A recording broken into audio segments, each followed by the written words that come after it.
Hello YouTube and welcome back. I've got a build here for you. This one specifically goes out to all the people who started playing a Serpent Strike, Serpent Venom Druid build after I advertised that as my league starter for the patch 1.1.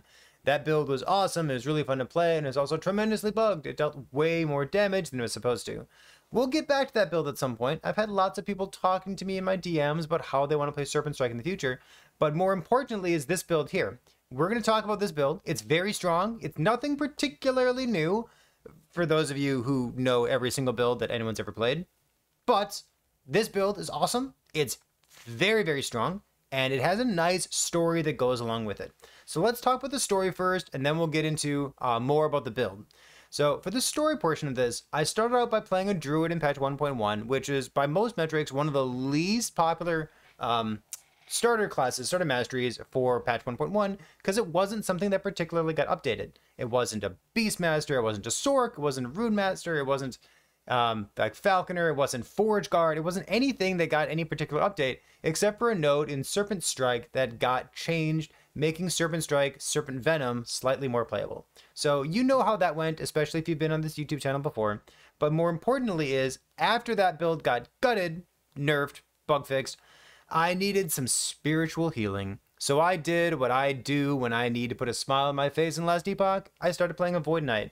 And while I was playing a Void Knight, I wanted to play some Rive, and I wanted to use an Apathy's Maw unique two-handed axe, but I wanted crit chance on it. And I just whiffed, and I missed a couple times in a row while trying to put crit chance on my unique axe. And I needed something else. I needed to farm favor, I needed to farm high-end content and not just re-roll again from level 1. I needed to do something with the level 99 character, the Druid, that I already had left over. So someone slipped into my DMs and recommended that I play their build, because it's something that they've played repeatedly, and even though their build just got bug fixed in the exact same bug fix that happened with Serpent Strike, it was dealing too much damage, the conditional modifiers were getting in the way. So this build got bug fixed at the same time, but they were still enjoying their build, and they encouraged me to try it out.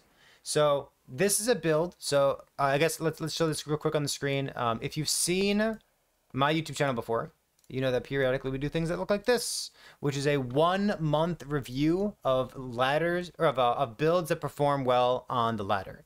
So the ladder is just like arena builds. If they're not strictly speaking the best bossing builds or the best quality of life builds or fastest builds, they're just arena builds, because that's what I have right now. So in this video, I went over 29 top performing, very high performing builds that were in the ladder. And by and large, the most popular build for a Beastmaster was this. And these Beastmaster builds all looked extraordinarily similar. This was a Beastmaster low life using all the ward stuff that was giga strong in patch 1.0, and using a cleaver solution, another pinnacle item of Last Epoch, just because of all the insane stuff that allows you to do.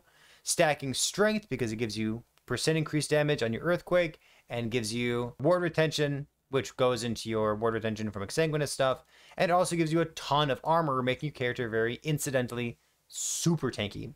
So this is a EQ dot aftershock build as a Beastmaster. And the build that I'm going to present to you in this video here is also a EQ dot aftershock build, but it happens to be a Druid instead. So the question is, like, if we play this as a Druid instead of a Beastmaster, are we playing a strictly inferior build of something else? Because this build on a Beastmaster, it's a known quantity. It was very, very strong in patch 1.0, top performing build, insane damage, really high quality of life, great durability and tankiness, very easy to play, excellent build. Is this build as a Beastmaster strictly better than what we ended up doing as a Druid? Before we answer that question, I'm going to pivot over to something else, which is a Shaman build. And this is the build that was pitched to me. This person started out by playing a Shaman because they wanted to experiment with some Avalanche stuff that was brand new in patch 1.1. And after they were done experimenting, they went back to a build that they played dozens and dozens of time, which is the same build, but they just did it on a Shaman instead. So their build is basically the same as what you see on a Beastmaster. There's a couple different sources of more damage. There's a couple different sources of less damage taken. But by and large, it is the same build. It just happens to be on the wrong mastery. And I don't mind that, especially if it's a comfort pick for somebody.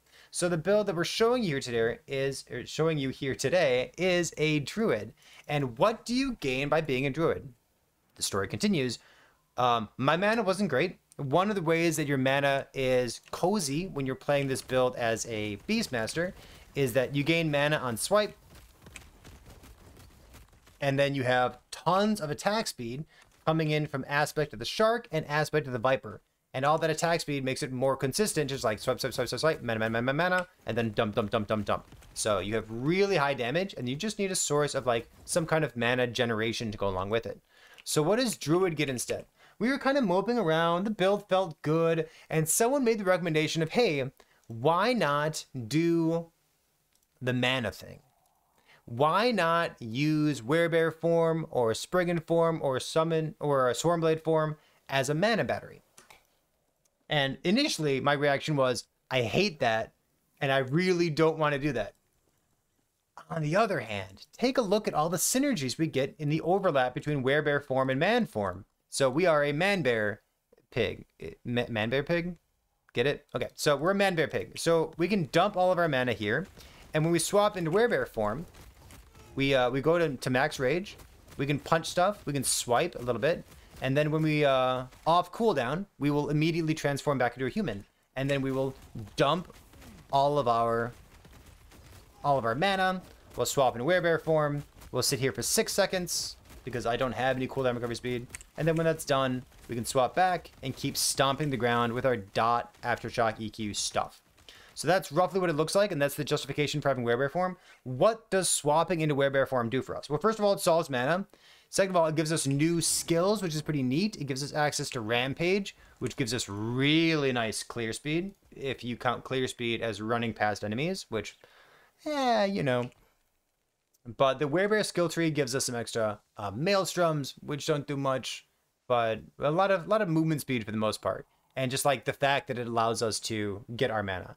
If we weren't speccing into Werebear form, there's really not a fifth skill here that we're giving up. You could use Summon Spriggan if you don't mind your Spriggan companion dying all the time. But really, like even Summon Spriggan doesn't do much for you. Because like you're not a spell build, you're not a crit build. You don't need the crit avoidance. It just like, you know, nothing else is really happening here for you. So that's what the Werebear is doing. But in the back end, in the Druid Mastery, let's take a look at this first. We have, when leaving a transformed state, you gain 70% damage reduction for 2 seconds. And just as a quick aside, I kind of take issue with this because it's completely busted. And I don't think that it should be in the game. This first line of text on Druid is either a cornerstone of your build, and it's totally insane, which is something that I did before using a Call Navarre's Claim and a Spriggan form build. You can find like a Call Navarre Spriggan on YouTube if you want to go look it up.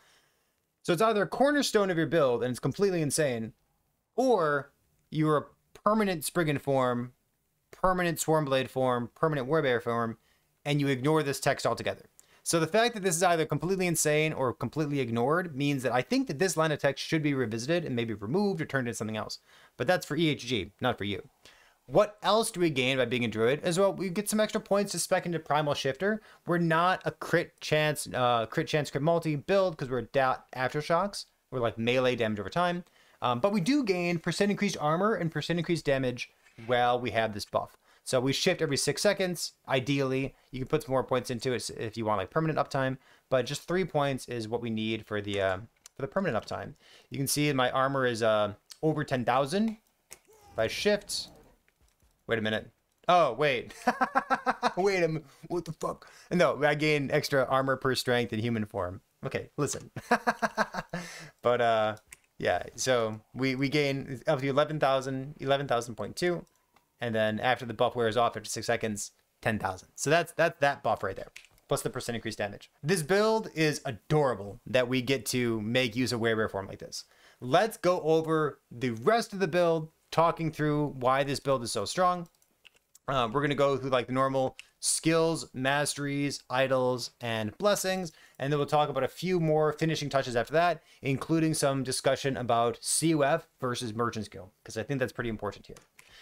In the skills, we talked about Werebear form. Honestly, nothing here really matters too much. I will call out that we have 4 points into Rage Gain on hit, and only 1 point into Invigoration. There is a bug somewhere in this build.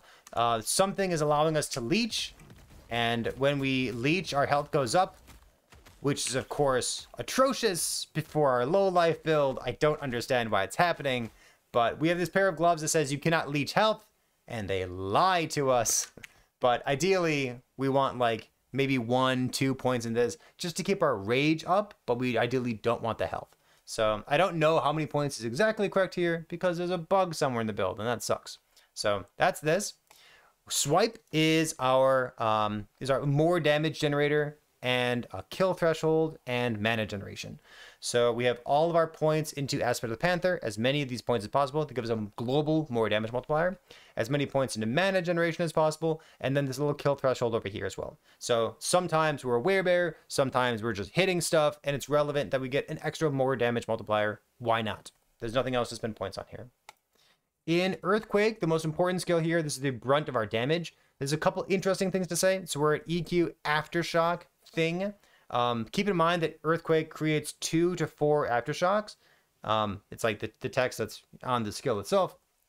So increasing your minimum to above 4, for example, doesn't do anything because the cap is at 4 aftershocks, unless you're taking plus maximum aftershocks on the other side of the skill tree. So just keep that in mind while you're specking around and trying your own version of this. We have more damage over time, more damage, duration. We also have this, which is very cute. One of the changes in patch 1.1 is that blind is not garbage. So cool. Blind means that enemies cannot crit you. So we can kind of sneak by with lower than you would expect crit reduction. I only have one source of crit reduction in my build. When I'm EQing stuff, nothing crits me. If I'm running past a pack of monsters or if I'm approaching a pack of monsters, then this crit reduction is the only thing that I have. You could spec a little bit more by getting different helmet or boot affixes, but this felt fine for me. And that's a relevant call out with blind over here. The rest of this is damage against chilled or frozen stuff, more damage. Important to note that in our idols, we have an ugly idol setup because we need to use one of these 4x1 idols, chance to summon a Thorn Totem on hit. That Thorn Totem is here so that we can use the Divining Totem in Earthquake. Aftershocks appear around your totems instead if they are nearby. This is important because enemies can only be targeted by 1 Aftershock. If you do not have the Divining Totem node, if you do not have Thorn Totem, then you will EQ on single target, and the single target will only apply 1 Aftershock instead of a whole bunch of them because they can only be targeted by 1. Divining Totem is your way to get around that. Next up is the most boring skills. We have Warcry and Maelstrom. Warcry we have with the 5-second cooldown. We're pulling enemies into us because we'd like to kill all of them. And then we have maximum points spec'd into attack speed because attack speed is our way of generating mana. And if you opt into it, which I did as well, it's also a way of generating aftershocks on enemies. We'll talk about that later. With some Maelstrom stacks over here as well. Pivoting into Maelstrom. Maelstrom's here for Frenzy, Haste, hitting enemy just a tiny bit. It gives us more physical damage. It used to give us 8% increased damage, but now it gives us more damage. So this is nice and cute. And then some extra chill stuff here, just helping to enable the rest of our build. We don't need the chill stuff because we have a chance to chill on hit in the Shaman skill tree. Let's talk about our mastery next. We are a low life build. The reason that we're low life is not for the ward. The ward's fine. The ward works. It's one of the things that survived between patch 1.0 and 1.1 with that big ward change that just happened. But the reason that we're low life is to take advantage of this new node, renamed node. It used to be called Berserker. Now it's called Cornered Beast. It says while at low health, so it's permanent if you are playing an Exsanguinous build. More melee damage. We are a melee damage over time aftershock build, so 75% more damage and then less damage taken. This build is incredibly tanky, and this is one of the reasons why. It's also one of the reasons why it's so frustrating that something is allowing my stupid character to leech. Okay. Stare. It says you can't leech, but it lies to you. We're stacking strength as much as possible because we are a cleaver solution build. Your intelligence equal to your strength. Strength gives us 4% increased damage off of EQ, scales off of strength. So 4% increased damage per point. It gives us armor. Remember, you can always hover your mouse over something and you can see what it does. 4% increased armor. And then it gives us a little bit of ward retention per point as well because it gives us intelligence. So that's what strength is doing for our build here. Let's grab this again. So we're expecting all of our points into strength. Being a low life build encourages you to actually have life so that you can have, missing health gained as ward per second. So that is why we have a bunch of life nodes and percent increased health nodes.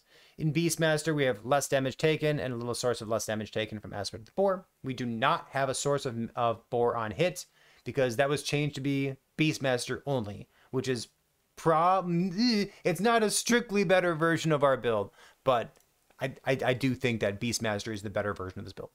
Anyways, let's go to Shaman. We want Earthquakes. We need 15 points in here somewhere. We spec points into Attunement, some Penetration, Chill, Shotgun Hit, and some extra flat damage here. You could also opt into more attack speed. In Druid, we're pretty trim skill tree. We've got like 1 point over here, 1 point over here. Nothing that really matters too much, but having some extra percent increased physical damage is fine. It's nothing special. But most important stuff here is the 7 out of 7 for armor. Endurance doesn't matter much. Remember, endurance doesn't interact with ward. We have Druidic Prowess, my vote for best node ever. I love this node so much. I just wish we could have nodes like this on every mastery. We have as much attack speed as possible. We have all these nodes for strength. They also make us extra tanky while we're in human form. This node is adorable. We actually started out this entire build by playing a human form druid, specifically to take advantage of this, because less damage over TME taken in human form is actually relevant because there's so much damage over time trying to kill you in Last Epoch these days. So both halves of Fetid Resilience are very relevant for us. 3 or 4 points in Primal Shifter, whatever you want. Some extra health and hide skin. Remember, the endurance stuff doesn't really matter too much.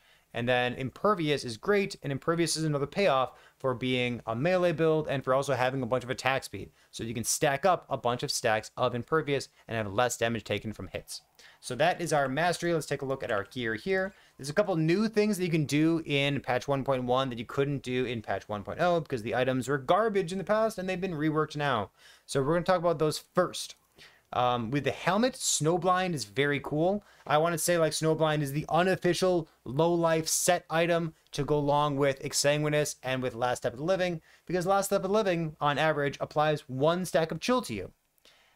And Snowblind says you're immune to chill, so it gives you action speed, which is kind of cool. Like you opt out of it with the boots, and all of a sudden, imagine that Snowblind just has attack speed on it and movement speed on it. That's kind of cool, isn't it? It also gives you more armor against blinded, more armor against chill. These are 2 separate more armor multipliers. And we have 10,000-ish, 11,000-ish, depending on which Exsanguinous we're using here. Whether we have tier 7 strength on our Exsanguinous or whether we have tier 7 health on our Exsanguinous. So 9,000, 10,000, somewhere thereabouts, depending on what kind of tier 7 modifier you want there. Snowblind, TLDR, it's a cool item. However, it does get in the way of you potentially building a source of armor applies to damage over time because we don't have that on our gloves.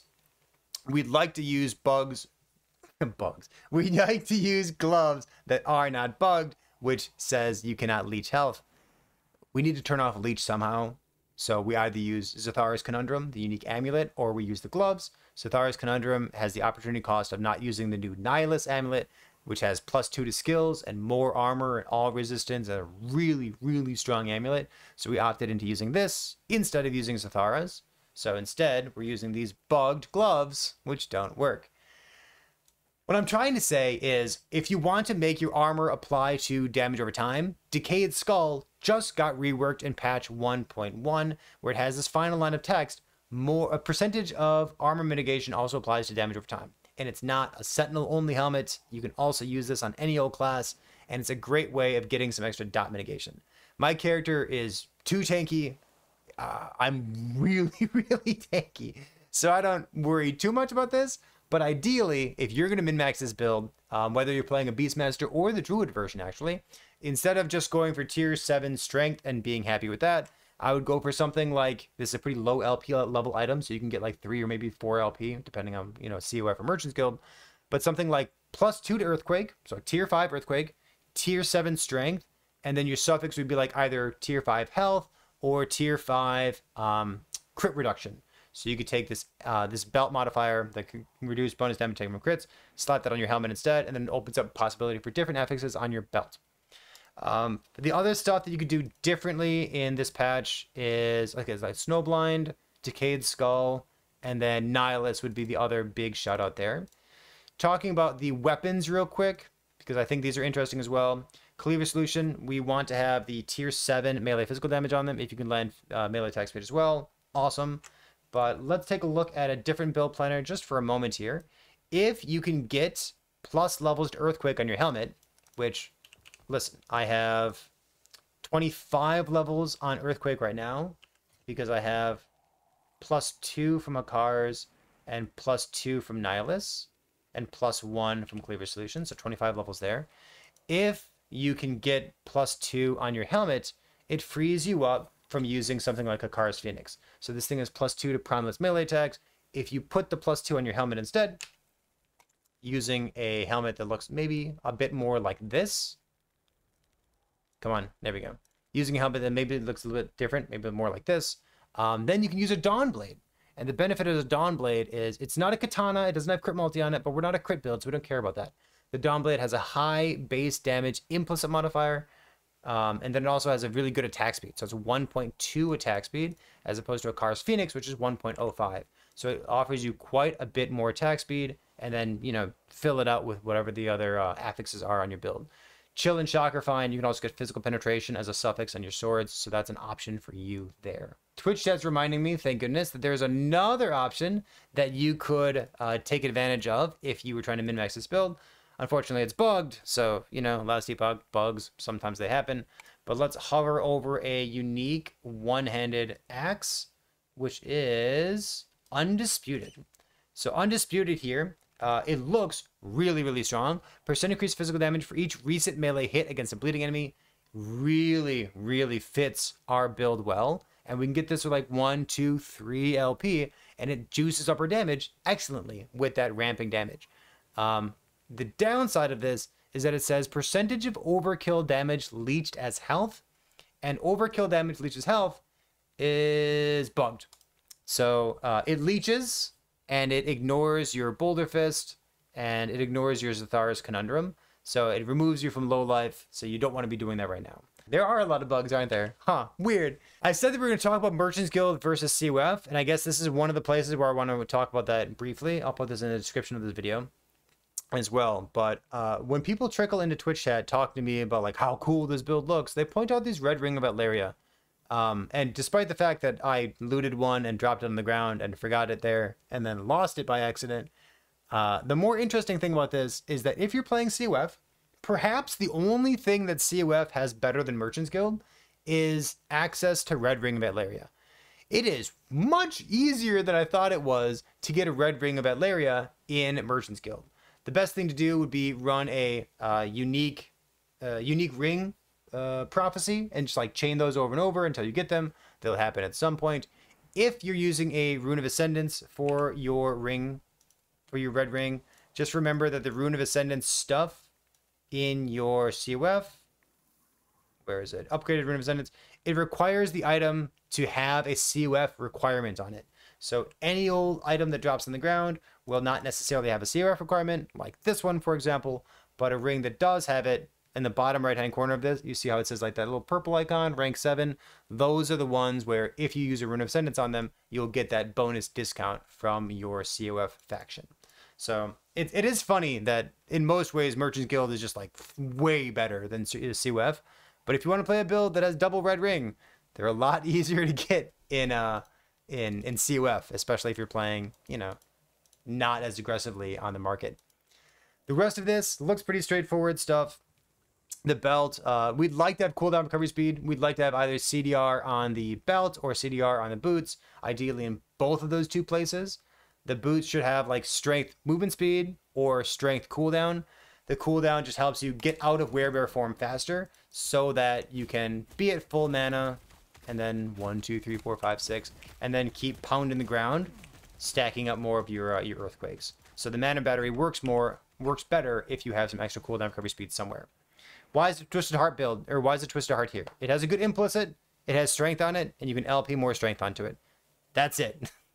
They're also very easy to farm in COF these days, which is neat. I like that. One of the big changes in COF in this patch was, where is it? The boss loot, tier 10. This has made it much, much easier to farm like 1 LP Twisted Hearts and try to get the right tier 7 modifier on them. So love this change here. Let's take a look at idols. They're disgusting. You have some options here. You need to have this 4x1 idol in order to make use of Earthquake for the Divining Totem on the far left side there. The rest of your idols, I've seen people do a couple different things with them. Let's take a look real quick at the top performing builds for Beastmaster in patch 1.0. They were using things with increased health for totems, health for totems, health for totems, and that means that your totem has better uptime so that it stays alive so that you can have it shotgunning your aftershocks more often. So that's one option for you. If you want to be a tryhard and make it to get the biggest numbers possible, you could just use health in every single slot, and that would get your health total nice and big. I felt tanky enough, so I opted into these two, and this kind of feels like one of the things that you might just do if you're playing the Druid version of the build, because sometimes you're a werebear, and when you're a werebear, you're still yelling at stuff, you're still punching stuff, you still have good attack speed, and sometimes you can proc extra aftershocks here. So you don't get boar on melee hit, but you still get hit every once in a while, so the aspect of the boar effect suffix is relevant for you. But having that chance to create an aftershock is kind of relevant. I like it. I don't mind this at all. But those are some flexible options for you when it comes to your idols. It's at least 3 different options for you. Speaking of blessings real quick, first of all, best change in the entire game is the fact that you can go to the end of time in this main island here, and you can simply swap your blessings whenever you want. Thank goodness they finally added to this game. Like swapping your blessings is just amazing. So our blessings are going to be a bunch of tankiness and a little bit of flexibility in case you want some extra fizz shred in your build. I'm crossing my fingers here that it don't crash. I'm going to pull up a build planner just in case. So we're going to have health from our Black Sun blessing. We're going to have mana because mana helps us have a better mana battery when we're swapping between being a werebear and being a human. We have plus to all resistances. We don't need our crit avoidance here, so just plus all res is fine for you. And then for your Spirits of Fire and Age of Winter blessings, you could either go for as much tankiness as possible, which is percent armor, flat armor, or you could swap out the percent armor because you already have so much percent armor by being a strength build. You can instead opt into shred. So you actually don't have much shred in this build. We do have a lot of attack speed. We are hitting stuff very often. So getting some extra shred, if you want better boss damage, is a fine option for you as well. I didn't crash. Thank goodness, video game. I appreciate you, buddy. So there's a couple things for you. We talked about skills, mastery, gear with a little bit of consideration about Merchant's Guild versus COF and how easy it is to get Red Ring of Valeria in COF. Not easy, but like predictable, maybe. Deterministic. Yeah, like it'll happen. It'll happen, and it happens a lot more frequently than I thought it was going to. It actually feels quite nice, especially with the new Nemesis system allowing you to add random affixes to your red rings. So that's been a fun time there also. What's the best part of this build?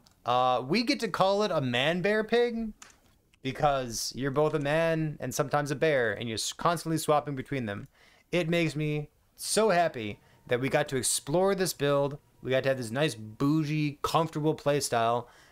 We had some nice laughs about the name of the build and having a shark on our head. We got to call ourselves like a shark form instead of a werebear form. But really, the fact that we could play this build, which is maybe strictly better on a Beastmaster, but it's not. It's not strictly better on a Beastmaster. And that puts a smile on my face. Because one of the things that I don't want to do when I'm exploring builds in Last Epoch, be it for a build contest like the one we just did, or for something like this, is I don't want to take an existing build and make it worse just to call it a new build. I don't want to take an existing deck of cards and change it by 1 and call it a brand new deck, you know, for those of you who play Magic the Gathering or something. But, you know, we have differences. We don't have Esper the Shark. We don't have Esper the Viper. If you want to play the best version of this, I'd probably just recommend Beastmaster. But if you have a Druid sitting around because you got debated by little old me to play a Serpent Strike Swarmblade character that got nerfed into the ground, bug fixed, then you already have a druid leveled up, and this is an excellent thing to be going and doing with your druid build. Is it the best thing to be doing with a druid? Arguably. There are some druid werebear lightning builds where you cast tornadoes, you scale them up with Gathering Storm, and then you swap into werebear form and you run around with Rampage, getting that global more damage while rampaging, which applies to all the lightning procs that are happening there. And it's a nice, fast, and speedy build, and it's got some nice variations for how you want to adapt to the playstyle. So like that might be the #1 druid build in patch 1.1. This is a pretty good one. It's tanky as fuck. It's a druid adaptation of a Beastmaster build that already exists, and it's not strictly worse. And that does put a smile on my face. If you got adaptations that you've taken other builds and made them different or made them personalized in some way, honestly, I'd like to hear it. I'm going to be going and starting a new build soon, either with Event Horizon or with Celestial Doom. I don't know what I'll be doing, but we're going to wing it and see if we can make something cool happen.